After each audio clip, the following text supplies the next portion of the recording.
এইটা মানুষের একটা অ্যাসপিরেশন। মানুষের কথা হচ্ছে যে আমরা আমাদের নিজেদের পানিটা স্টোরেজ করতে পারি কিনা, সেটা বাদ দিয়ে নাকি আমরা একটা রিজার্ভার করে।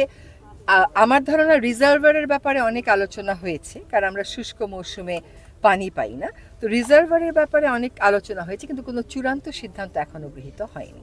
আপনার সাথে যদি আপনার প্রতিবেশী রাষ্ট্রের চুক্তি নাও থাকে, তারপরেও আন্তর্জাতিক আইনের কিছু নীতি আছে, যেমন কারো ক্ষতি করতে পারবেন না, যেমন আপনি সহযোগিতা করবেন, এগুলোকে বলে no harm principle, international cooperation principal.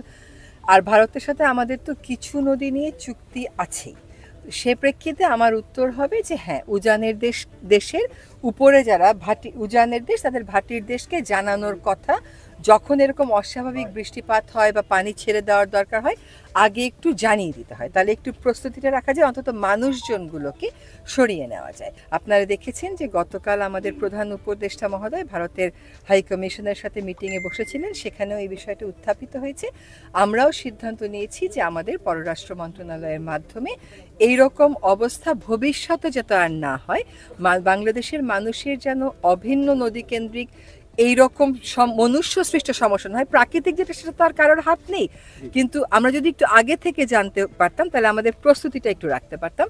তো সেটা মানুষের কারণে, না জানানোর কারণে যাতে আমাদের কোনো এরকম বড় সমস্যা না হয়, সে ব্যাপারে ভারতকে আমরা আমাদের প্রস্তাবনাগুলো জানাবো।